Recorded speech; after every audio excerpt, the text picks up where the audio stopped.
Afternoon and welcome to the SBAM Daily Briefing. It is Monday, April 6th, the 14th day of Stay Home, Stay Safe, and the 19th Daily Briefing from SBAM. Welcome, just our continued effort to try to help small businesses throughout the state navigate these crazy times. I've heard the word unprecedented used in so many contexts recently. And certainly anybody who's been in business for any period of time, this is unprecedented territory. I'm joined by Brian Calley, our president, and Brian is in his usual location. Same place, by the gas station, by the highway? Yeah, and even though my car has 375,000 miles on it, I can't buy a new one right now because I guess that's not considered to be essential. But here I am back, and we're learning a lot more over the weekend with respect to the Paycheck Protection Program and how it's working. So we're going to spend a lot of time on this briefing talking about that. But I thought even just for anybody tuning in early or turning in for the first time, I want to just a quick reminder. Congress has made available to small business owners a loan for 250% of your average monthly payroll. And as long as you pay that on keeping your employees whole and paying rent, debt interest, or utilities, then you won't have to pay it back. Essentially, it converts into a grant. It's called a Paycheck Protection Program. Now, the first thing that you need to do, if you haven't already, is to ask your bank, do you do SBA loans, Small Business Administration loans? And if the answer is yes, you want to get in line for a Paycheck Protection Program loan application. Now, when you do this, prepare to be frustrated and prepare for your banker to also sound frustrated. And that's because the federal government has stood up a brand new program. It went from passage and signature by the president to deployed on the ground in 1 week. I don't know if that's ever happened. And so this is there are a lot of kinks being worked out, and a lot of kind of people that are really frustrated with trying to get through and having to redo paperwork, and the bank's not ready to process it. I just want to encourage you though to be patient, kind of, but be persistent. Be persistent, because this is something that is it's a tool that I've never seen the federal government do anything even close to this for small businesses. Now, I should also point out too, I've been kind of surprised to learn that a lot of people are reaching out to us thinking that we are actually the Small Business Administration, and our name sounds kind of the same. So even people that have been paying attention to us for a long time don't realize we're the Small Business Association of Michigan. So we're a private sector association. Small Business Administration, they're the U.S. federal government.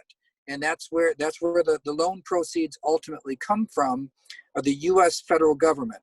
And but the difference between them and us is, well, they can do $2.2 trillion stimulus packages, but we can actually tell you what we think and keep you up to date on things.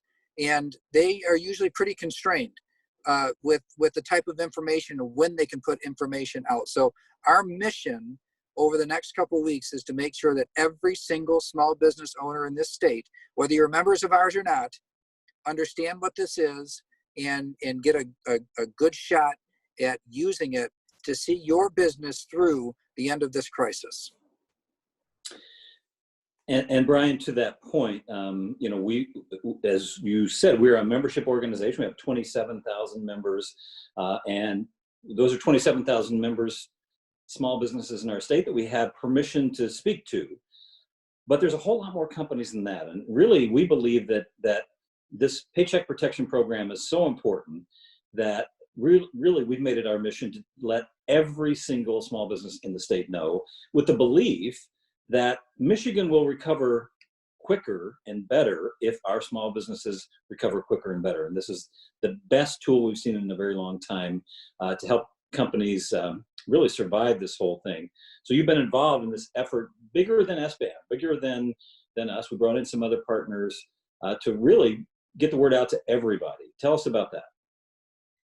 We had several partners came together when we conceived this idea that we just needed to make sure that, including very, very small businesses, sole proprietors and independent contractors who can also qualify for this money, that they all know about it. So the Michigan Association of CPAs teamed up together to create the content for a website, and we built a coalition, and DTE Energy and Consumers Energy were really key in helping us to build that out. And Rocket Mortgage, Dan Gilbert's organization, who has a big heart for small business, they put their talent at our disposal to build the website that launched. It's called mypaycheckprotection.com. It's meant to spread the word generally about what this is. Now, if you already know what it is and it sounds like a good idea, you don't need to visit that site. Call your banker. But to the extent that there's other people out there that they're not one of the several thousand people that watch this, that will watch this this briefing over the next 24 hours, we want them to know. We're telling people, just friends and family, just make sure that people that you know who are business owners understand what this is, and that they're not going to miss the opportunity. There's $350 billion. It sounds like a lot, but it will go fast. I think that Congress is considering, some people feel very confident that they'll put more money into this effort. I hope that's right. But there's nothing like nothing like a bird in the hand. So this is something that we really think our members and all small businesses ought to be treating with a certain amount of urgency. So, and we've been saying that really as we saw it passed, and we realized early on that there really isn't enough money to go around. And so we've been talking about the urgency about getting in line, talking to your bank. Now it's actually the second day where banks can actually originate these loans. And we've heard stories. Last Friday was the first day. There were banks who simply weren't ready to go. Today, we know that a number of the large banks in particular are, in fact, in this business. And there's frustration, and there's some stories of encouragement. I think we've actually asked 3 business owners to come on today and tell us just their status. I'm going to start with Courtney Winter. Courtney is the owner of Mid-Michigan Asphalt Paving in West Branch. And Courtney, I think you've been paying attention to these briefings today, and you've been following along, and you in fact have made your application. Tell us what's going on with you. Currently, and I've done it for 2 businesses I've turned it in for now, a construction business and the paving business. And oh gosh, probably well over a week ago when you guys started all this, and we were all notified that this was coming, I notified our local bank that we have a great relationship with, a couple loans and stuff. We've dealt with them for years. Just first of all, to make sure that they knew this was coming and they were SBA lenders, and to get my ducks in a row. And they were great about letting me know right away, like, yep, we do that. We know this is coming. We'll get information to you as soon as possible. And then, let's see, we were given Friday was the day that this was starting. So of course, all last week, I started putting together documentation. We had that first application that was out there that ended up not being the right one. And I would talk to other people, and I've talked to other accountants and stuff of what everybody thought was going to be the list of what the banks needed. So I was ready. Actually sent my paperwork Thursday to my lender, and they still didn't have a list of exactly what they needed. And then Friday opened. Friday, they sent me more information. They needed different forms than what I had sent as far as to back up your payroll. And since then, I guess I've emailed them now like 6 different times, turning in different paperwork, different stuff that they've needed. And kudos to them because they worked all weekend. I got emails from them this weekend. So I think they've been trying really hard, but there just are no answers. Every bank seems different. So Courtney, at this point, have you have heard no final? No. Yeah, you don't have word yet about the status. Correct. I know they have my paperwork, obviously, because they've asked me for more things. But no, and I did leave my lender a voicemail earlier today, just, hey, if you could just let me know what's going on, because I know that they're swamped too. I can't even imagine being in their position. But no, I have gotten no approval or, hey, it's sitting here waiting, or just don't know. All right, I want to bring in a couple of others, Courtney, Okay. and actually your story, I think, is turning out to be a very common story. And you, in fact, Yep. are kind of a picture of patience but persistence. And that's Yes. at this point, yeah. Hey, Sherry Welsh is another business owner, Welsh and Associates in Kalamazoo. Sherry is also a member of our board of directors. And Sherry, you too have been listening to these briefings and paying attention, seeing it coming, and you've turned in your application. Where's things stand for you? Yeah, we turned in our application on Friday morning and got word this morning that we were approved for the full amount. Don't know when the closing date will be yet, because our bank is still working on coordinating all the loan documents and putting that together, but we're approved. So it was great news for us. And I gotta say, I have a little guilt about that, because I know how hard this is for so many. Well, how about the journey? Did you have the back and forth with your banker, and did you find the same? Did they have all the answers the first time? No, they certainly didn't have all the answers, but the journey for me started when everything started to go offline, right? Several days ago, weeks ago now. And I made a call to my banker immediately, and I said, things aren't looking good. I said, do we have everything in place for that line of credit? Where are we at? What do I have available? I just want to check so he knew. And I said, what do you need for me to get access today? I got all the documents he needed to get everything updated on my file, so we were good to go. And then, Rob, when SBAM released at 5:01, I think it was on last Tuesday, that sample doc, I pulled that off, filled it out. My accountant had already been starting to work on the numbers. She sat through one of the webinars, actually, my accountant did that you did, the CARES webinar, to talk about what the calculation was going to be like from the accounting point of view. So she had it dialed in. We filled it all out, shipped it over there, and then Thursday came. We all know what happened on Thursday. They changed the form, but they didn't want to release the form until Friday, right? So along the way, there were several other conversations I had with the bank about, oh, you better send us your unemployment records, and you better send us this. It was pretty clear that they weren't 100% sure on what was going to be required, but they were jumping ahead a bit, anticipating what they thought would be required. I was fortunate to deal with the SBA lending expert at my bank. He just happened to be my banker, so that was very fortunate. He was kind of dialed in, but yet not that dialed in, because on Thursday, when SBAM did the briefing with Fred Upton, my banker was on another webinar simultaneously with SBA. And when he got an email from me at the close of our briefing and I was giving him information he did not have, he was furious.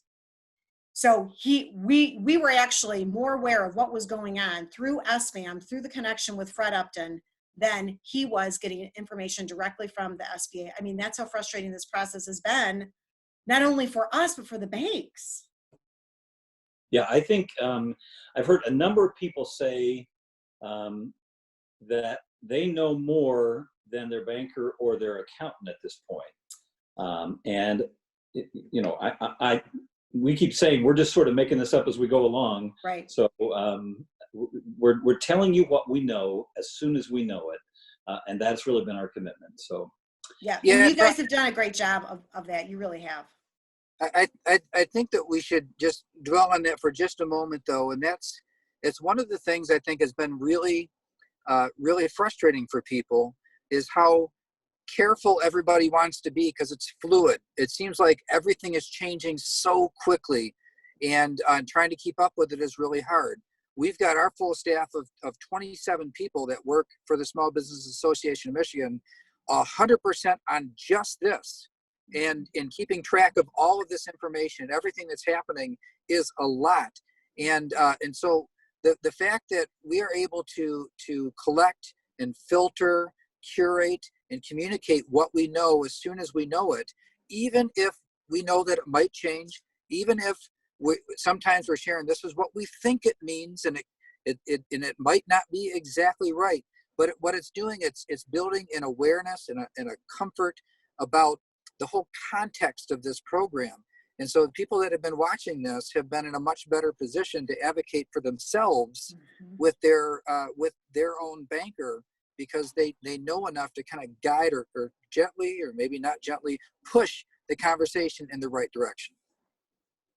Yeah, I think that's true, Brian. I mean, I didn't take for granted at any point in this process that my banker knew what was going on and had all the answers. But I sort of felt like I was trying to partner with him and help him, so that anything I heard of or I knew, I was sending it his way. And I would say, what about this? What about that? I heard this. You know, you try not to be too pushy, and you want to be a little bit patient, but you got to sort of be proactive and advocate for yourself. Speaking of pushy, let me invite David Roy into this conversation.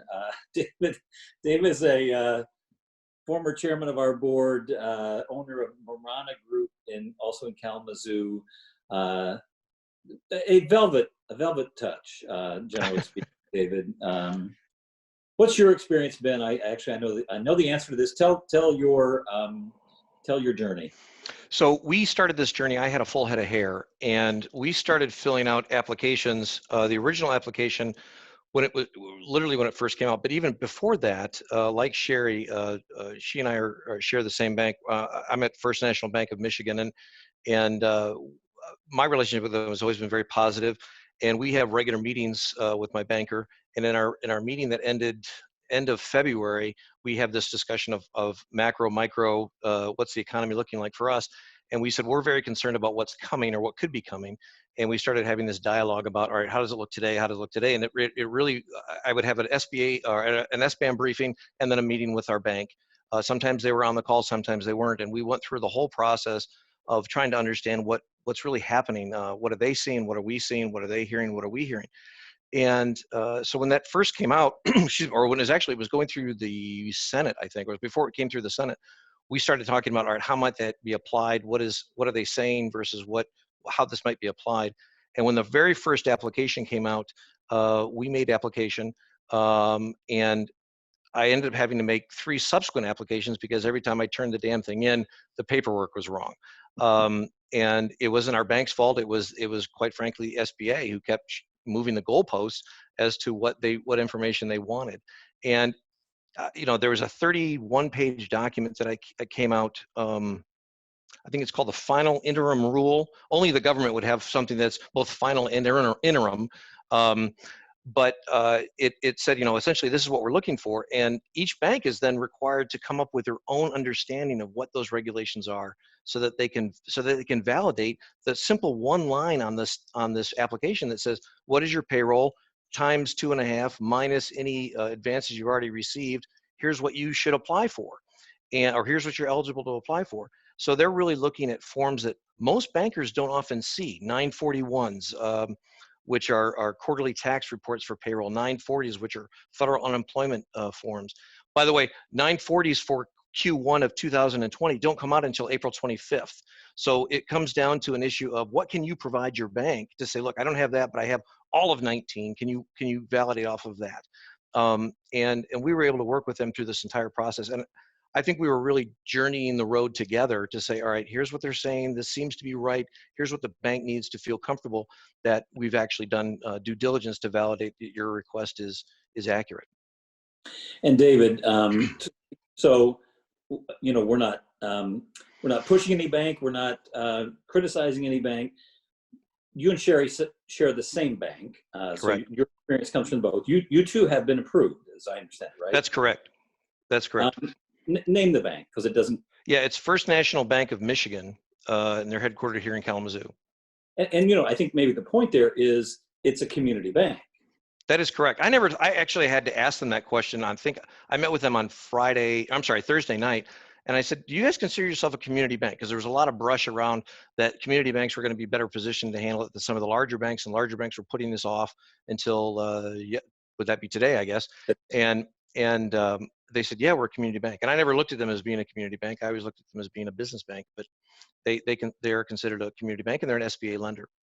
And maybe there's some kind of cool symbolism here in the sense that the small banks were nimble enough to get going early, to make decisions quickly, and really some of the larger banks, and this was true. The SBA talked about it. The Secretary of the Treasury talked about it. That larger banks really couldn't get themselves in a position to do any lending until today.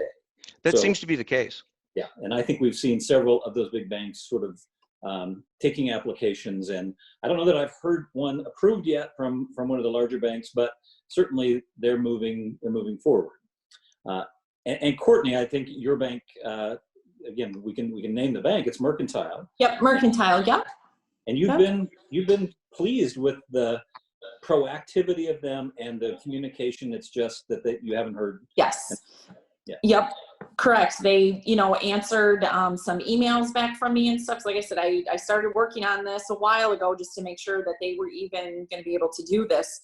And they got right back with me on that. And then some of, his email answers have just been, I do not know yet.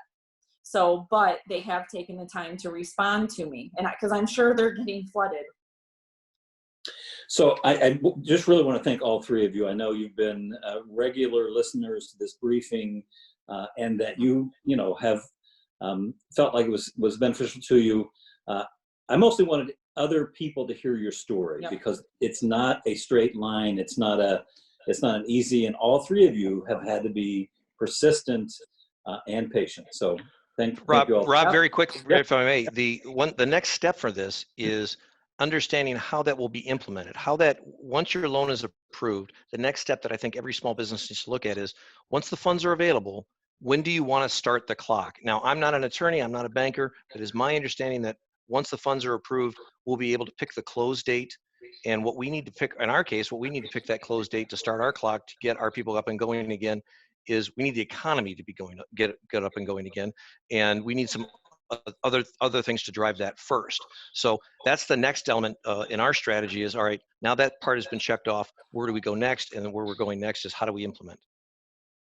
Yeah, and that's going to really feed into a discussion we're going to have in a few minutes, Rob, about the governor's executive order, how long it will be before things can start going again. David's in a business which is actually one of the critical infrastructure businesses, but still it's significantly down from what it was. Even if you're critical infrastructure, the overall volume in practically every business right now is less than what it was. So when you take out this loan, there's an 8-week period you got to be back up to full payroll. And now once you get approved, you have to decide how quickly do you want that clock to start. And really it would be helpful to know a little bit more about the long-term prospects of when people will be able to get back to work in Michigan. Because if you start right now, if you take out the loan and use it right now and then go 8 weeks and then you're done. And if things aren't opened up by then you're kind of right back in the same boat that you were before the loan was taken out. So timing is a really important consideration that business owners are going to have to decide between the pressure they have right now and the need to make sure that this lasts all the way through to the time when you're back up and running full strength.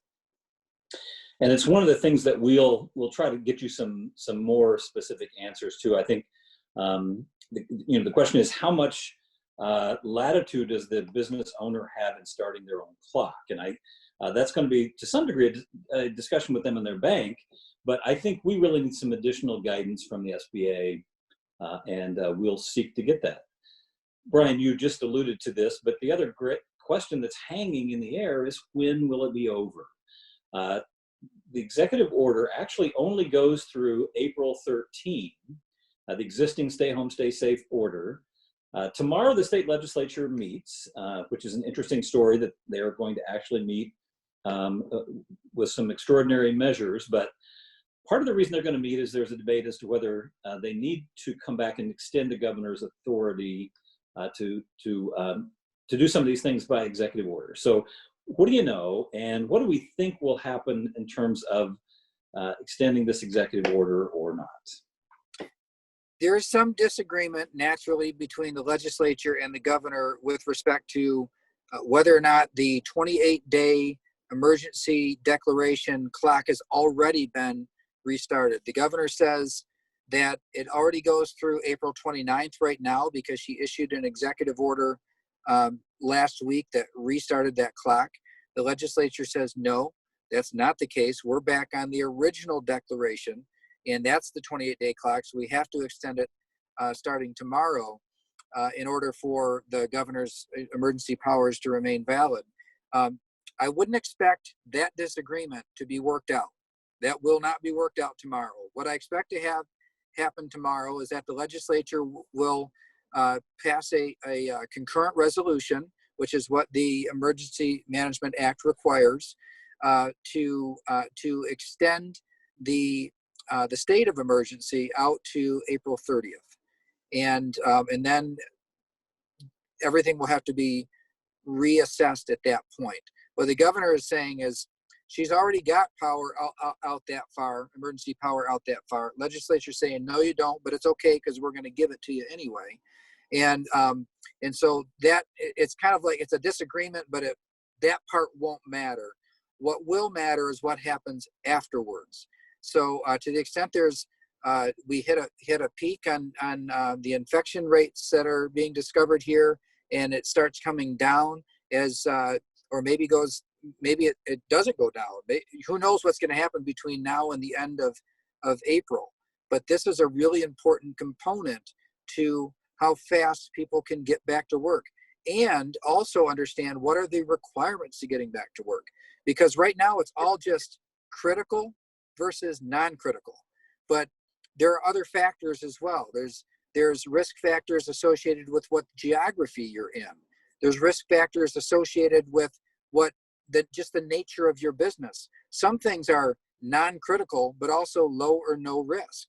And if numbers start coming down, if we start seeing the trend where we're kind of over the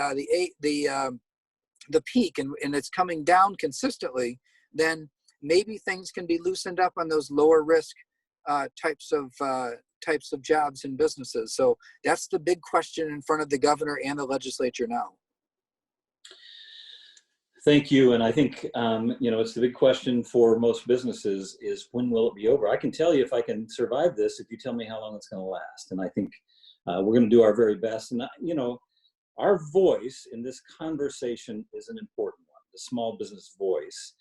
And that is, every day that passes, more businesses are going to fail. And that's just a fact. And it has, we have to be that sort of counterbalancing voice and be sensitive to the fact that we have a pandemic. So Brian has been in the right conversations and doing some really good thinking about what it might look like when we get to the end, when it is appropriate to open things back up, what that might look like. Let me move on to a couple of things.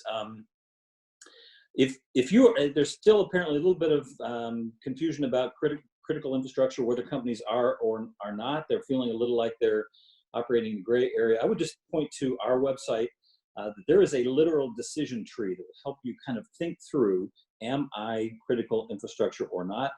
Plus, we've got a webinar that was done earlier last week that we could point you to as well. So if you're still kind of wrestling with that question, there's some resources there. There's also on the website a primer on the CARES Act, the full CARES Act, not just the Paycheck Protection Program, but the full resources of the CARES Act. I recommend it to you. You can download it. It's a standalone kind of primer on the CARES Act. Couple of just a heads up that we've gotten from our members on a couple of things that are happening. One of them is a little bit of a fraud, potential fraud that's going on. Sherry, a company like yours might see this, where somebody reaches out and says, can I put you on my payroll, or some of your employees on my payroll, or temporary employees on my payroll? There's just no reason that we can think of that would make any sense, unless somebody has sought a loan that they don't really qualify for and now is trying to figure out a way to turn it into a grant. So I would be wary of those sorts of reach outs, and apparently not just once, but we've heard that from a couple of others. A second is really a phishing expedition, the PH kind of phishing, cybersecurity, where a email comes to you that appears to be from your hospital, and it warns you that you've been exposed to a virus through contact with a colleague or a friend or a family member, and it attaches an email that is a pre-filled out form. And if you would just fill out that form and send it back to the hospital, it actually is a fairly sophisticated piece of malware. So we're warning you about those sorts of things. Let me use that to preview a webinar that's coming up next week.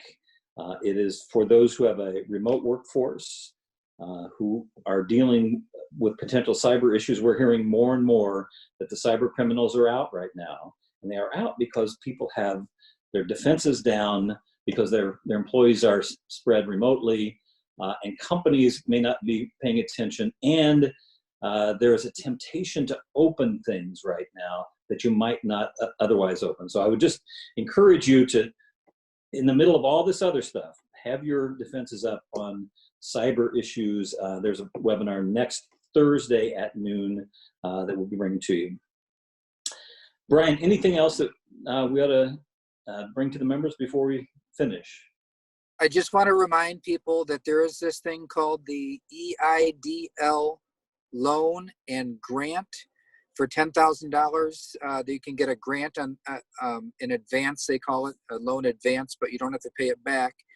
If you have a Paycheck Protection Loan application that is less than $10,000 and you're having a hard time getting in with a bank, you could apply for the EIDL grant directly with the Small Business Administration at SBA.gov, and you wouldn't go through a bank. So if you have if your 2.5 months of payroll is way bigger than $10,000, then go with the Paycheck Protection Program. But if it's 10,000 or less, then, and you're having a hard time getting through with your bank, just remember the EIDL loan information on our website, sbam.org. The portal to apply all online is at sba.gov. Let me also try to answer a question that's been floating around as we've been talking. It is whether or not under the PPP, the Paycheck Protection Program, you can include independent contractors in your payroll. Yeah, this one has been back and forth, and in fact, that 31-page guidance from the SBA that came up earlier in the discussion about the banks, on page 6, it says one thing. It sounds like if you got 1099 employees, you can include them in your calculation, but then on page 11, it says no, you can't. So I found this to be a bit frustrating, but as I had been following up today with banks and then some other financial advisors, that they're very confident that that we're supposed to follow the guidance on page 11, not page 6. So that means that independent contractors, 1099 employees, if they're going to go after a Paycheck Protection Program, they have to do it on their own, separate, like an independent small business. So just keep in mind that they are considered their own entity. You can't include them. You shouldn't include them in your application. But for them, they could also go after the EIDL loan that I just talked about, probably a better fit. And depending on their pay, they might actually come out better with the unemployment as well. So there are different options for businesses that are that small, independent contractor, some sole proprietors. Remember that EIDL grant applications and maybe even unemployment might be your best option. All right, thank you. We try to keep these to about 30 minutes. We're a little bit over. I just want to remind people, if you're a regular watcher of this daily briefing, on Wednesday, we'll have State Senator Mike Shirkey on with us. The state legislature certainly has a role to play in this whole thing. And Senator Shirkey is a great friend of small business as a business owner himself, and he'll be on Wednesday. So look forward to talking with him. Thanks for joining us. In the meantime, remember to wash your hands. And don't touch your face. Good luck, everybody.